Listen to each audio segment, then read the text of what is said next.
Number 26 آیت قل اللہم مالک الملک تؤتی الملک من تشاء وتنزع الملک ممن تشاء وتعز من تشاء وتذل من تشاء بیدک الخیر انک علی کل شیء قدیر. آپ کہہ دیں کہ یا اللہ آپ مالک سلطنت کی، جس کو چاہے سلطنت دے اور جسے چاہے سلطنت چھین لے، اور جس کو چاہے عزت دے اور جس کو چاہے ذلیل کرے.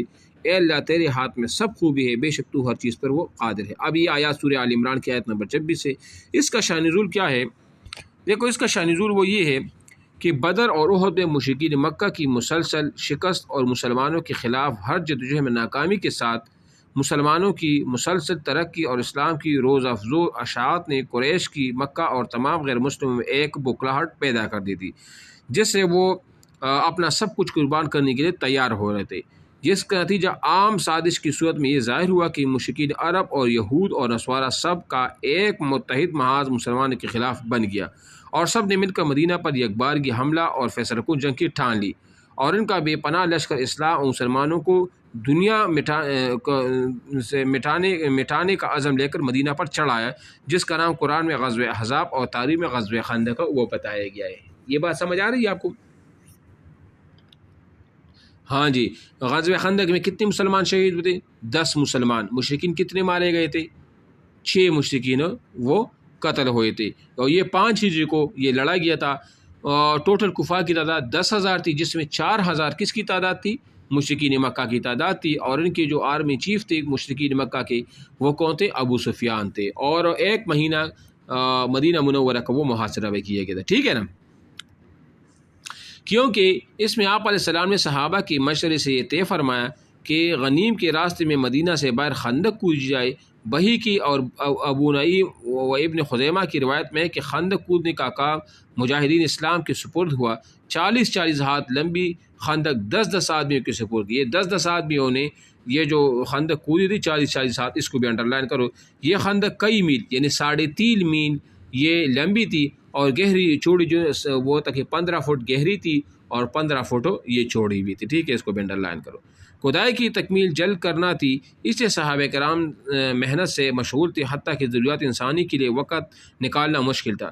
مسلسل بھوکے رہ کر یہ کام انجام دیا جا رہا تھا، مگر یہاں پر ایمانی طاقت کام کر رہی جس سے بآسانی تکمیل کرا دی گئی. خود سید الانبیاء علیہ الصلوۃ والسلام بھی اس کام میں ایک فرد کی حیثیت سے شریک تھے. اور اس میں آپ علیہ السلام کی 4 نمازیں قضا ہوئی تھی. کتنی نمازیں؟ 4. فجر کے علاوہ جو 4 نمازیں ہیں نا وہ قضا وہ ہو گئی تھی. ٹھیک ہے. بہرحال چٹان کام حائل ہو گیا اور صحابہ کرام اس کو توڑنے سے عاجز ہو گئے. حضرت سلمان فارسی کو آپ علیہ السلام کی خدمت میں بھیجا گیا کہ آپ کا کیا حکم ہے. آپ علیہ السلام جو ایک دوسری جگہ کام میں مصروف تھی اسی وقت تشریف لے آئی. آپ نے کدال لے کر اپنی دست مبارک سے ضرب لگائی تو اس چٹان سے ٹکڑے ہو گئے اور ایک روشنی ظاہر ہو گئی. آپ نے ارشاد فرمایا کہ اس روشنی میں مجھے ہیرا ملک فارس کے محلات اور عمارتیں وہ دکھائی گئی. دوسری ضرب لگائی تو پھر روشنی ہوئی تو آپ علیہ السلام فرمایا کہ مجھے اس روشنی میں رومگیوں کی سرخ محلات وہ دکھائی گئی. پھر تیسری ضرب لگائی تو پھر روشنی ہوئی تو آپ علیہ السلام فرمایا کہ اس روشنی میں مجھے صنعاء اور یمن کے محلات دکھائے گئے، اور فرمایا کہ میں تمہیں خوشخبری دیتا ہوں کہ مجھے جبرائیل علیہ السلام نے خبر دی کہ میری امت ان تمام ممالک پر غالب وہ آئے گی. اور حضرت عمر کے دور میں ان تمام ممالک پر مسلمانوں نے پھر وہ قبضہ بھی کر لیا. ٹھیک ہے نا؟ منافقین مدینہ نے جب یہ سنا تو ان کو استہزاء اور تمسخر کا موقع ہاتھ آ گیا. انہوں نے مسلمانوں کا مذاق اڑایا کہ دیکھو ان لوگوں کو جو اپنے حریف اور مقابل کے خوف سے خندق کودنے میں اس طرح مشغول ہے کہ ان کو اپنی ضروریات کا بھی ہوش نہیں، اپنی جانوں کی حفاظت ان کو مشکل ہو رہی ہے، ملک فارس، روم اور یمن کی فتوحات کے خواب دیکھ رہے ہیں. تو حق تعالیٰ نے ان بے خبر ظالموں کے جواب میں یہ آیات وہ نازل فرمائی. کون سی آیات؟ یہ جو ہم نے اوپر جو پڑھ لی کہ اللہ جسے چاہتا ہے ملک عطا کرتا ہے، جسے چاہے وہ چھین لیتا ہے. تو اللہ نے روم اور فارس سے ملک چھین لے کر مسلمانوں کو وہ عطا کر دی، اور عزت مسلمانوں کو اور ذلت ان کافروں اور مشرکین والوں کے وہ نصیب میں فرما دیا. ٹھیک ہے نا؟ سمجھ آ گئی شان نزول؟ اس کے بعد آیت نمبر سورہ ال عمران 28. لا يتخذ المؤمنون الکافرین اولیاء من دون المؤمنین، نہ بنائے مومن دوست کافروں کو اہل ایمان کو چھوڑ کر، یعنی کسی کافر کو مسلمان دوست وہ نہیں بنا سکتا. شان نزول کیا ہے؟ ابن جریر نے سعید اور اکرمہ کی روایت سے حضرت ابن عباس کا قول نقل کیا ہے کہ حجاج بن عمر جو کہ عمر بن اشرف کا حلیف تھا، اور ابن ابی الحقیق اور کیس بن زید تینوں نے انصار کے چند آدمیوں سے اندرونی دوستی لگائی تاکہ ان کو دین سے ہٹا دے. رفاع بن منذر، عبداللہ بن جبیر اور سعید بن خیثمہ نے انصار سے کہا کہ آپ لوگ ان یہودی سے بچتے رہیں، کہیں وہ آپ کو دین سے نہ ہٹا دے۔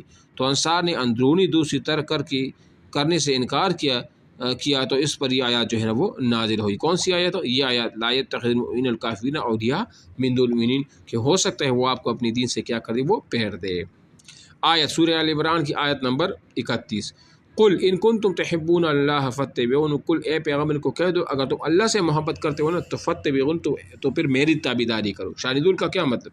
شان نزول یہ ہے کہ رسول اللہ صلی اللہ علیہ وسلم کے زمانے میں کچھ لوگوں نے کہا اے محمد صلی اللہ علیہ وسلم، خدا کی قسم ہم آپ اپنے رب سے محبت رکھتے ہیں، تو اس پر یہ آیات نازل ہوئی کہ اگر آپ اپنے رب سے محبت کرتے ہو نا تو پھر میری اتباع کرو، اگر میری اتباع کرو گے تو آپ کی محبت وہ کام آئے گی۔ تو اس پر یہ آیات جو ہے نا وہ نازل ہوئی تھی۔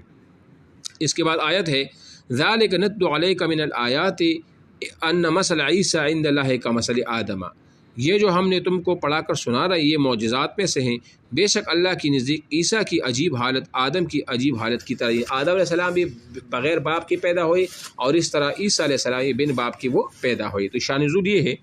ابن ابی حاتم نے حسن بصری کا قول نقل کیا ہے کہ نجران کے دو راہب حضور علیہ السلام کی خدمت میں حاضر ہوئے اور سوال کیا کہ عیسیٰ کا باپ کون تھا؟ آپ نے عادت شریفہ کے مطابق اللہ تعالیٰ کے حکم سے قبل کوئی جواب نہ دیا، حتیٰ کہ یہ دونوں آیتیں وہ نازل ہوئی اور دونوں راہب لاجواب ہوئی۔ کون سی آیت؟ یہ ذالک نتلو علیک من الآیات ان مثل عیسی عند اللہ کمثل آدم، ٹھیک ہے نا۔ اس کے بعد آیت ہے فمن حاجک فیہ من بعد ما جاءک من العلم فقل تعالوا ندعو ابناءنا وابناءکم ونساءنا ونساءکم وانفسنا وانفسکم ثم نبتہل فنجعل لعنۃ اللہ علی الکاذبین۔ یہ وہ مباہلہ والی آیت ہے۔ اگر آپ کو یاد ہوگا کہ جب نجران کی عیسائی حضور علیہ السلام سے مناظرہ کرنے آ گئی تو آپ علیہ السلام نے کو مباہلے کی دعوت دی، اور یہ 9 ہجری کا واقعہ، کب کا واقعہ ہے؟ 9 ہجری کا